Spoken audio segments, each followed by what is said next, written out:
بسم اللہ الرحمن الرحیم۔ السلام علیکم، میں ہوں فیضان رشید، آپ دیکھ رہے ہیں فیضان وائس چینل۔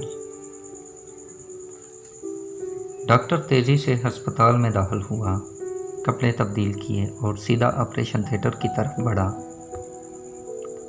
اسے ایک بچے کے آپریشن کے لیے فوری اور ہنگامی طور پر بلایا گیا تھا۔ ہسپتال میں موجود بچے کا باپ ڈاکٹر کو آتا دیکھ کر چلایا، اتنی دیر لگا دی، تمہیں پتہ نہیں میرا بیٹا کتنی سخت اذیت میں ہے، زندگی اور موت کی کشمکش میں ہے، تم لوگوں میں کوئی احساس ذمہ داری نہیں ہے؟ مجھے افسوس ہے میں ہسپتال میں نہیں تھا، جیسے ہی مجھے کال ملی میں جتنی جلدی آ سکتا تھا آیا، ڈاکٹر نے مسکرا کر جواب دیا۔ اب میں چاہوں گا کہ آپ سکون سے بیٹھیے تاکہ میں اپنا کام شروع کر سکوں۔ میں اور سکون سے بیٹھوں؟ اگر اس حالت میں تمہارا بیٹا ہوتا تو کیا تم سکون سے بیٹھتے؟ اگر تمہارا اپنا بیٹا ابھی مر رہا ہو تو تم کیا کرو گے؟ باپ غصے سے بولا۔ ڈاکٹر پھر مسکرا کر بولا، ہماری مقدس کتاب کہتی ہے کہ ہم مٹی سے بنے ہیں اور ایک دن ہم سب کو مٹی میں مل جانا ہے۔ اللہ بہت بڑا ہے اور غفور الرحیم ہے۔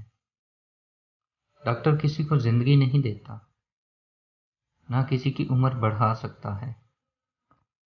اب آپ آرام سے بیٹھیں اور اپنے بیٹے کے لیے دعا کریں۔ ہم آپ کے بیٹے کو بچانے کی پوری کوشش کریں گے۔ بس ان کی نصیحتیں سنو، چاہے تمہیں ان کی ضرورت ہو یا نہ ہو۔ بچے کا باپ بڑبڑایا۔ آپریشن میں کئی گھنٹے لگ گئے، لیکن بالآخر جب ڈاکٹر آپریشن تھیٹر سے باہر آیا تو اس کے چہرے پر مسکراہٹ تھی۔ تمہارا بیٹا اب خطرے سے باہر ہے، اگر کوئی سوال ہو تو نرس سے پوچھ لینا۔ یہ کہہ کر وہ آگے بڑھ گیا۔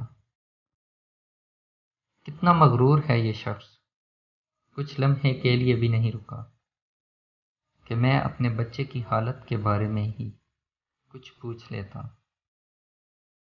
بچے کے باپ نے ڈاکٹر کے جانے کے بعد نرس سے کہا۔ نرس نے روتے ہوئے جواب دیا، اس کا بیٹا کل ایک ٹریفک کے حادثے کا شکار ہو گیا تھا۔ جب ہم نے اسے آپ کے بیٹے کے لیے کال کی تھی تو وہ اس کی تدفین کر رہا تھا، اور اب جب کہ اس نے آپ کے بیٹے کی جان بچا لی ہے، دوبارہ تدفین کو مکمل کرنے گیا ہے۔